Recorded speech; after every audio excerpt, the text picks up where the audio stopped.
pourquoi j'utilise cet outil à chaque fois que j'implémente l'IA dans une entreprise. Donc cet outil, c'est l'outil Sync que tu peux voir juste ici.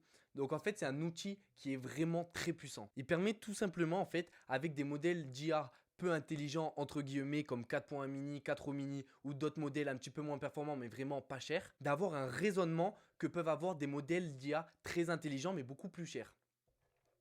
En fait, ce NodeSync, il permet tout simplement de prendre un temps pour l'IA, de réfléchir, de décortiquer les actions qu'elle doit entreprendre. Et ça, c'est vraiment très utile pour les agents IA qui ont différents outils à disposition. Donc, par exemple, là, c'était mon CIO qui a différents managers à disposition. Donc, un manager communication, voyage, relations clients, administratif. Et donc, quand j'envoie une requête à mon CIO avec plusieurs tâches où il doit faire appel à différents managers, savoir qui appeler en premier, qui appeler en suivant, etc., cet outil Sync va décortiquer les actions qu'il doit entreprendre et les résultats sont beaucoup plus performants grâce à cet outil. Et j'avais fait une vidéo YouTube à la sortie sur ce NodeSync et j'avais fait en fait un test avec un petit casse-tête où j'avais mis ChatGPT 3.5 sans outil Sync et ChatGPT 3.5 avec l'outil Sync avec un casse-tête et en fait avec l'outil Sync il avait réussi à le résoudre mais sans l'outil Sync il n'y arrivait pas. Donc ça montrait vraiment à quel point c'est puissant cet outil Sync, même si là c'était vraiment un petit cas d'usage, un petit casse-tête sympa pour vous montrer vraiment l'utilité. Mais vraiment cet outil Sync est très important et je te le conseille de le mettre